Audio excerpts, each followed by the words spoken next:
Hi hello வணக்கம் views. இன்னைக்கு நம்ம மாஸ்டர் ஸ்பீக்கில் பார்க்க போகிற படம் எம்புரான் லூசிஃபர் 2. மோகன்லால் நடிப்பில் பிருத்திவிராஜ் டைரக்ஷனில் வந்த ஒரு சூப்பரான மூவின்னு சொல்லலாம். ஆக்சுவலாக வீரத்திரசிவரம் போகும்போது டிக்கெட் கிடைக்காம ஒரு நிறைய இஷ்யூ வந்த அந்த படம். அதனால் இந்த படம் பார்த்தேன். படத்தோட கதைக்குள்ளே ஸ்ட்ரெயிட்டாக போயிடுறேன். படத்தில் வந்து கேரளாவில் பார்த்தீங்கன்னா ஒரு இளம் சிஎம் ஒருத்தர் இருக்கார். அவர் எப்படி இளம் சிஎம் ஆனார் அப்படின்றத ஃபஸ்ட்டு பார்ட் பார்த்தீங்கன்னா தெரியும் உங்களுக்கு.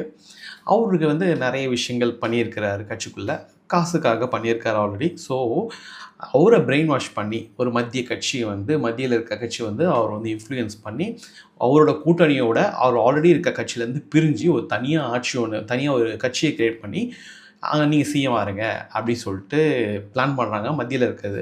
அது எதுக்காக பிளான் பண்ணுறாங்கன்னா, ட்ரக்ஸ் எல்லாத்தையுமே உள்ளே எடுத்துகிட்டு வந்துடலாம் கேரளாக்குள்ளே அப்படின்னு சொல்லிட்டு பிளான் பண்ணுறாங்க. அங்கே இருக்க அரசியல்வாதிகள்லாம் ரொம்ப கவலைப்படுறாங்க, ரொம்ப ஷாக் ஆகுறாங்க. இப்போ 2 பார்ட்டி தான், 2 பார்ட்டியும் ரொம்ப ஷாக் ஆகுறாங்க. என்னடா அது 3வது கட்சியாக டெவலப் ஆகுதுன்னு சொல்லிட்டு. இதுக்கெல்லாம் நம்ம தீர்வே காண முடியாது அப்படின்னு சொல்லிட்டு அங்கே வந்து ஒரு ரிப்போர்ட்டர் ஒருத்தர் நினைக்கிறாரு. அப்போ அந்த ரிப்போர்ட்டர் என்ன நினைக்கிறாருன்னா, முக்கியமான ஒரு தலைவர் வந்தால் தான் முடியும், இந்த கேரளா அரசியை அவரால் தான் மாற்ற முடியும் அப்படின்னு சொல்லிட்டு அவர் நம்ம தகவலை மோகன்லால் சாருக்கு அனுப்புகிறாரு. அதுக்கப்புறம் மோகன்லால் வந்து பெரிய டான், இன்டர்நேஷ்னல் டான் அவர். அதை லூசிஃபர் பார்க்கும்போது தெரியும், பயங்கர பில்டப் இருக்கும். அவர் வந்து என்ன மாற்றுறாரு, என்ன நடக்குது, என்னென்ன விஷயம் பண்ணுறாரு, மத்திய அரசு எதிர்த்து என்னென்ன பண்ணுறாரு. இது ஆரம்பத்தில் ஒரு காட்சி காட்டுறாங்க இந்த படத்தோட. இந்த காட்சி எதுக்காக அப்படின்னு சொல்லிட்டு 30 மினிட்ஸ் ஓடிச்சு அந்த காட்சி. இந்த 30 மினிட்ஸில் என்ன சொல்ல வராங்க அப்படின்னு சொல்லிட்டு ஃபஸ்ட்டு ஆரம்பத்தில் ஹாலிவுட் மூவியுமே ஆரம்பித்தாங்க. ஹாலிவுட்லேருந்து டப்புன்னு நார்த்தில் வந்தாங்க. இந்தியாவோட நார்த் பகுதியில் வந்து அது ஒரு ஒரு ஒரு கதை வந்து போச்சு. அதுக்கப்புறம் தான் கேரளாக்கே வராங்க. இந்த 30 மினிட்ஸு இவ்வளோ விஷயத்த பேசும்போது இவ்வளோ எதுக்காக மெனக்கெடணும், இதுக்கு வந்து ஏதோ ஒரு பின்னாடி ஒரு பேக் ஸ்டோரி இருக்கும். பட் ஆனால் வந்து என்ன விஷயம் சொல்ல வராங்க அப்படின்ற மாதிரி ஒரு எதிர்பார்ப்பு இருந்தது. அங்கே நடக்கிற அந்த நார்த்தில் நடக்கிற ஒரு இன்சிடெண்ட் வந்து ரொம்பவும் பார்க்கறதுக்கே ரொம்ப கஷ்டமான விஷயம். படம் வந்து ரொம்ப பொறுமையாக நகர்ந்து அந்த 30 மினிட்ஸ் போச்சு. ஆனால் அது முக்கியமான காட்சிகள் அது எல்லாமே. அந்த விஷயம் தான் நம்ம வந்து நம்மளுக்குள்ள ஒரு ஒரு ஒரு ஒரு பயங்கரமான ஒரு இது வந்து நியாயம் அப்படின்ற மாதிரி ஒரு விஷயத்த நம்மளுக்கு மனசில் பக்காவாக ப்ளாட் பண்ணுறாரு பிருத்திவிராஜ். 1 மணி நேரம் கழித்து தான் ஸ்க்ரீன்லேயே வர்றாரு மோகன்லால். அதுக்கு முன்னாடி என்னென்ன சொல்ல வராங்களோ அது எல்லாத்தையும் பில்டப் எல்லாத்தையும் கொடுத்துருச்சுட்டா. அதுக்கப்புறம் 1 ஹவர் கழிச்சு மோகன்லால் வராரு. அது வந்ததுக்கப்புறம் படம் செம்மையாக இருந்தது. ஆனால் அந்த 1 ஹவரும் நம்ம கண்டிப்பாக பார்த்தே ஆகணும். ஏன் அப்படின்னு சொன்னீங்கன்னா, அந்த 1 ஹவர் முக்கியமான காட்சிகள் அது எல்லாத்தையும் இன்டர்வலில் லிங்க் பண்ணுறோம். ஸோ இப்போ வந்து அந்த சிஎம் வந்து தப்பு பண்ணுறாரு. அந்த தப்பை வந்து மஞ்சு வாரியர் அவங்க அக்கா வந்து தட்டி கேட்குறாங்க. அப்போ அந்த தட்டி கேட்கும்போது மஞ்சு வாரியரை வந்து எதிர்த்ததுனால மஞ்சு வாரியை அட்டாக் பண்ணுறதுக்கு அந்த மத்திய அரசுக்கு ஹெல்ப் கேட்குறாரு நம்ம சிஎம். அங்கே வந்து அந்த ஹெல்ப் மூலிமா நம்ம மஞ்சு வாரியரை அட்டாக் பண்ணுறாங்க. அந்த டைமில் மோகன்லால் அங்கே ஆல்ரெடி செத்துப்போன மாதிரி ஒரு பிம்பத்தை கிரியேட் பண்ணி வைக்கிறாரு மீடியாவில்.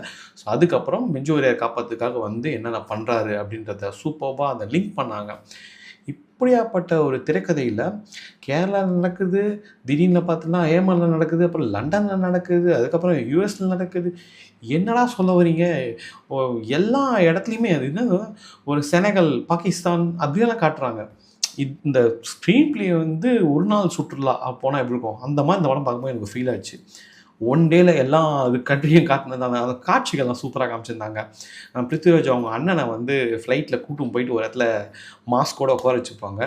அந்த விஷயத்த அந்த இடத்துல வந்து மோகன்லால் இன்ட்ரடியூஸ் பண்ணும்போது அந்த காட்சி சூப்பராக இருந்தது. செம்மையாக பிக்சரைசேஷன் பண்ணியிருந்தாங்க. இந்த படம் வந்து ரொம்ப சுற்றுறாங்களோ அப்படின்னு எனக்கு தோணுது.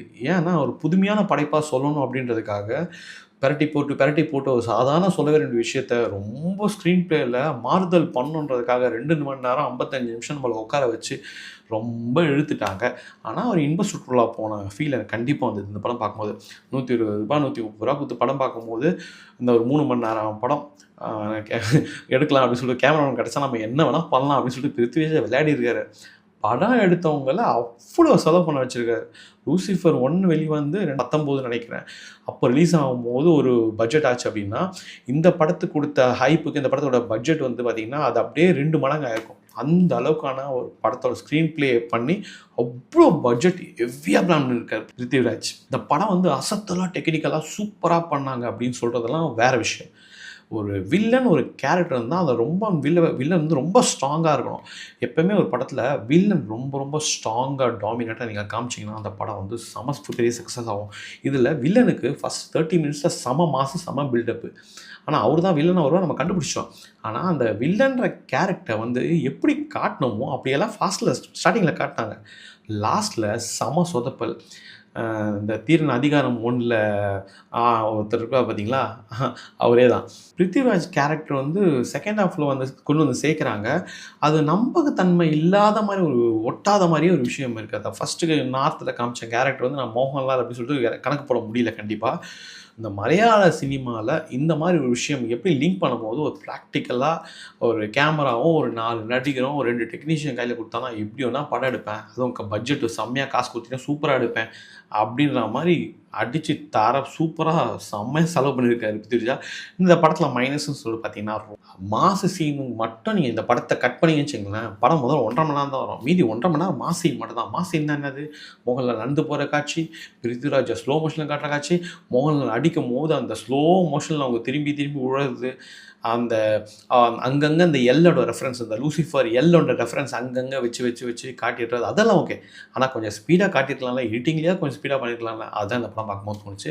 மொத்தத்தில் இந்த 3 மணி நேரம் இந்த படத்தில் வந்து பார்க்கலாமா, நல்லா சூப்பராக பார்த்துல என்ஜாய் பண்ண முடியுமா அப்படின்னு கேட்டிங்கன்னா பிடிக்கும். ஆனால் ரொம்ப போர் அடிக்கும். ஒரு பாப்கார்னாக கண்டிப்பாக பக்கெட் பாப்கார்ன் வாங்கி உட்காந்து பொறுமையாக 2.5 மணி நேரம் பாருங்கள். பார்த்து இந்த படம் பிடிச்சிருந்தான்றதை கமெண்ட்ஸில் சொல்லுங்கள். தேங்க்ஸ் ஃபார் வாட்சிங் மாஸ்டர் பீஸ்.